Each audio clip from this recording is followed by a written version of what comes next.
Today is Wednesday, the 1st of July 2026. We officially started Q3 and H2, the second half of this year 2026. My name is Francisco Gaffney, and this is my daily streaming all about governance, risk, compliance, and advisory boards.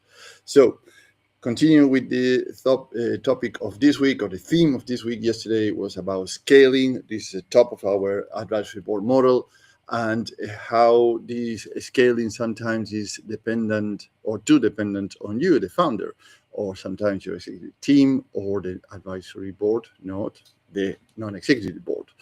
But today we're going to talk about the right hand of the quadrant or the model, which is the predictability side, the growth and capital. So let me focus the attention here where we should be talking to, because this is very important. Because predictability sits in the valuation portion of the company, in the certainty of the company, how you grow your company, and what is the capital requirements. And sometimes you will say, well, actually, we are in a growing process, we need capital.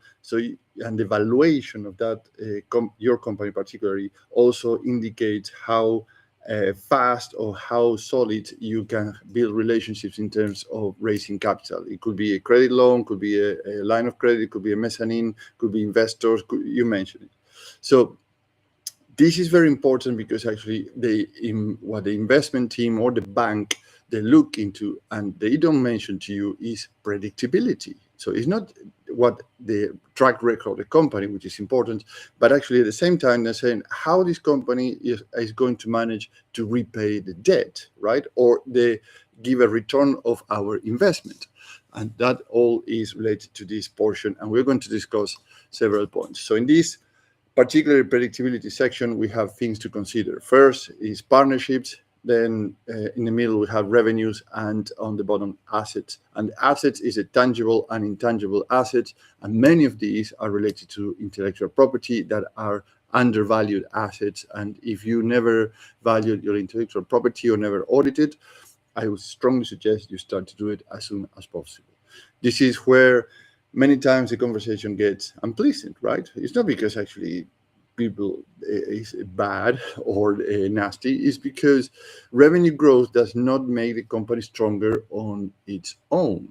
And this is not very pleasing to have this kind of conversation. The company gets stronger when growth is repeatable. So if you're growing in like a breakdancing, like a spike of growth here and there, that is very hard to predict and is not repeatable. So margins are defended, the capital is used on purpose, and the leadership teams knows which assets deserve more funding and which ones deserve less funding. If they know that, that is start to get more predictable. If they don't know that, and it seems to be like a big spikes here and there, or quarter end, like it happened perhaps yesterday, you had a very, very rough day yesterday with the quarter end, particularly if you're in sales or closing a campaign or doing whatever is the case that you're doing or delivering.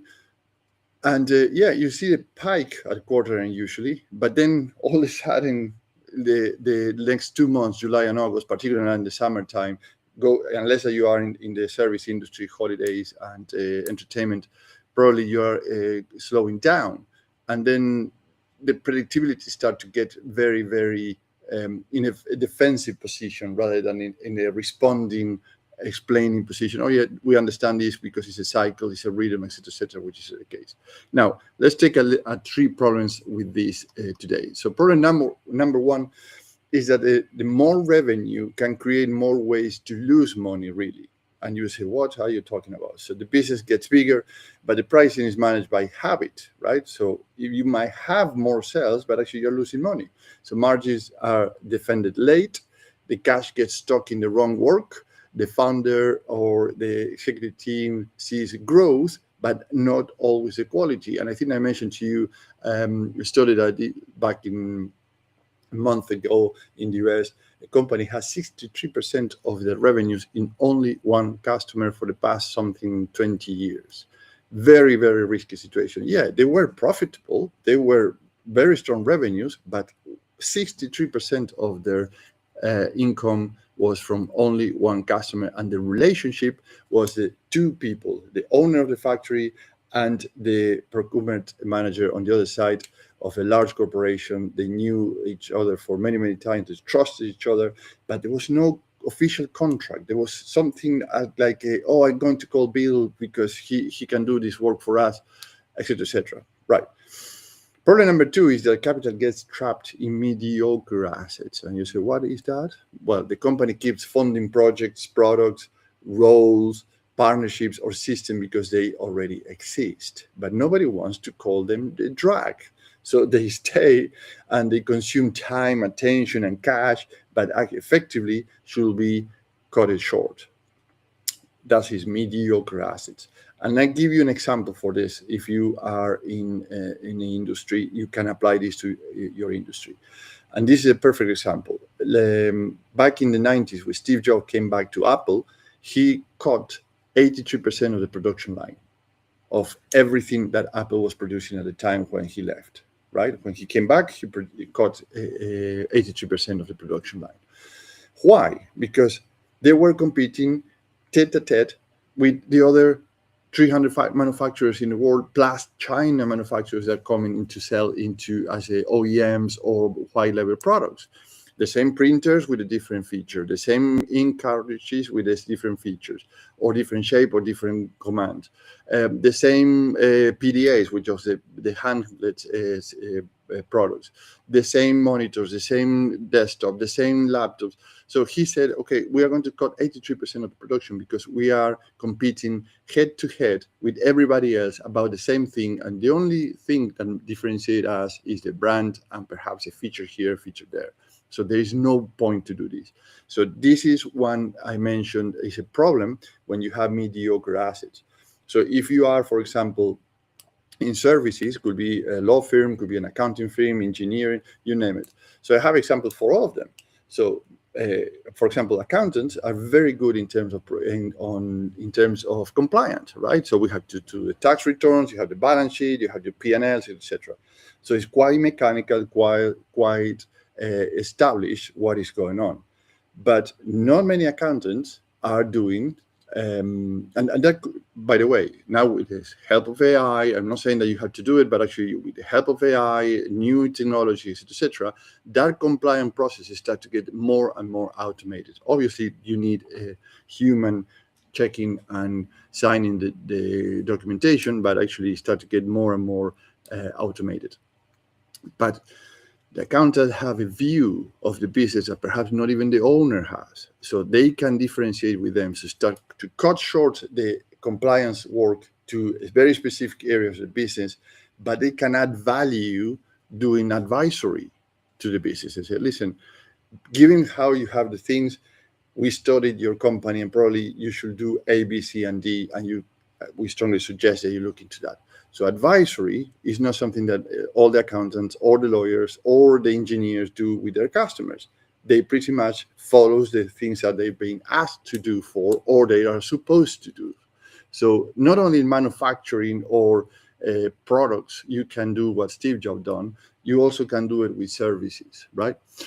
Now, let's jump into problem number 3, is that the board or the leadership team sees activity, but not predictability, right? So you can see things done, but there are reports, there are dashboards, there are updates, but the real question is still, I say, hard to answer. Where is the value being created and where is the value being diluted, right? So as I mentioned, for example, in services, being compliant, doing the things that you're supposed to do, etc., that's absolutely fantastic. Can you differentiate in a way that actually nobody else is doing it, or not many people are doing it, right? And many people say, oh, but this market is saturated. Like yesterday, I heard a conversation say, construction is saturated. What we can advise there? I say, and saturated? Well, if it's saturated, because definitely capital is poured into that industry. So how you can become the first or close to the first in that industry, how you differentiate from the rest to make sure that actually you take a piece of that share of the market. Because if this market is saturated, it means that many people come into the industry and they pretty much dilute their offers, being one more or another offer similar to the next one in the market, but how you can make it like relevant and and deliver value to your customers, right? So in other words, imagine that leaders treat growth like a filing or not filing, filling a bucket. Let's put it that way. So the real job, what I'm trying to say, is checking for holes before pouring more water into the bucket. So when you're filling the bucket, don't look into how much you can put in. First, look into the holes. If there are holes, and how you can cover these holes, and then you have a better, way much better possibility than anybody else. Now, as a board advisor, what I would propose to consider is the following. Use the advisory board to make growth and capital clearer. So the first thing to start is with partnerships. So are partnerships creating better growth, or they are creating noise? Do they improve market access, or they reduce strain, right? Do they bring capability to the company that don't need to hire full time for more services, like or deliveries or reseller or added value? So that is the function of the partners. So you have to question your partnerships, and sometimes, unfortunately, you have to cut some loose because they are not delivering, or they are pretty much there sitting doing nothing for you, like Steve Jobs. So you don't want to have partners for the name, because actually they are not producing benefits to your organization, neither for themselves. Now, the second thing is to take a very good look at the revenue. Which revenue is high quality? Which revenues create margins, right? Because you might have revenue but no margins there. Which revenue repeats, and that's the beauty of it. The annual recurring revenues is the best thing that you can have in terms of valuation of your company and predictability of your business. Which revenue is expensive to deliver? So sometimes you have revenue, but actually the costs are prohibited, particularly for that customer or that product line, like Steve Jobs did. I said 83% of this, stop it. On which revenues make the business look bigger but not stronger. So it's like a achievement badge on your chest. But is really making any sense to your business or not? Sometimes it's a tough decision. That's why I say that these conversations are not very pleasant, because you have to look into these and say, what are we doing and how we're going to do next? And the third thing is the assets, as I mentioned. Which assets deserve more investment? Which assets are underused? Which one doesn't exist today in our revenue stream, like intellectual property? Which assets are carrying emotional attachment but no commercial value? And which assets should be stopped, sold, fixed, or really protected? So that is a predictability lens on your company: the partnerships, your revenues, and your assets. So the advisory board helps bring discipline into this question, not in a cold way, if you may, but in a useful way. And how we can make this useful? Let's assume that we are in an advisory board calling, and we look into things like a question like a question like this. It may like that growth is happening, but the quality of growth is not clear enough. You might say, well, yeah, what can you show me how you produce this? Or it looks like capital is being spent, right, but not always allocated. Where is the allocation of capital? How you allocate your capital? Or the company funding story, not always provide future value. So you have funding but not future value. So how you produce future value? So those helps to business to move from we do things this way to hold on a second, we have to understand why we're going to do things next to make it more profitable, better, etc., etc. So a practical answer to all these things is to build a simple capital and revenue rhythm. And this, remember that we have a rhythm. We are looking into how we're going to implement a whole model throughout different rhythms to make sure that actually the company goes stronger, more predictable, better systems, it is relevant to the market, and can scale. So what I would suggest is to map the asset base, grade it, stop funding drift, review pricing with evidence, look at cash conversion, ask which partnership improve revenue quality, ask whether the current offer mix is making the business easier or harder to explain, right? And particularly when you're looking into bank conversations or investor conversations. This is not about creating a complicated finance exercise. It's all about making the business more understandable. And what happens when you have a business more understandable? It's easier to understand it. Well, it sounds silly, but it becomes easier to fund. That's why it's because easier to understand. It's more fundable, it's easier to value, and easier to lead, because you have a business that you say, this is how we're going to do things, and people understand what they are doing. So imagine if you have a product line like Apple, as I mentioned, with hundreds of products, and all of a sudden you have a couple of dozens of products. How easy is to lead that business, right? That is the reason why I'm explaining all these things. So what do you gain working with me is three things: business outcomes, differentiators, and risk reduction. In terms of outcomes, it's a faster path to investor-grade predictability. You get a clear pricing, stronger capital discipline, and a better portfolio decisions. The differentiator is rotating international advisory board built around your growth and capital requirements. So you get the exact mix of pricing, portfolio, capital, and commercial integration capabilities faster than hiring one executive. Sometimes you and you hire a very good person to that job, but it's only one person. You need a different point of view, experiences, and capabilities to grow and raise capital in your organization. And obviously, that is with a lower overhead than the big consulting firm and no talent law team. And the risk reduction is a money trap. Growth can hide weak margins, poor cash conversion, and weak asset quality. So the advisory board helps surface those issues before they become expensive. Now, one action you can take today, and let me show you a little graph as usual. This is our graph today. It looks complex, but it is not. It's very simple, and let me explain what it is about. This is an action that you can take in 30 minutes or less. You can copy and paste, or you can screenshot the model here, or ask me for in a DM, and I send it over to you. Here you have to list the top 10 uses of capital in your company. And that might include the people, the systems, the products, the clients, the partnership, the stocks, the projects, marketing, you name it. So what are the uses of capital in your organization? Include all these things. Now, the exercise is you have to grade each as grade A, B, or drag. A, positive; B, not that positive. Drag means actually why we are spending money on this. And sometimes this question is very important, because say, oh, we cannot, you can assess correctly that certain products are a drag, and you say, well, we are going to lose revenue. But that's why I brought the example of Steve Jobs and the reduction of 83 of the production line of Apple in the 90s, because he knew and he understood the drag of these product lines, right? So that's what is the purpose of this exercise. Don't be afraid to name the problem. At least when naming your problem, say these products are a drag in terms of the capital use, is a good thing. It doesn't mean that you have to take an action right away, but at least you are naming the problem.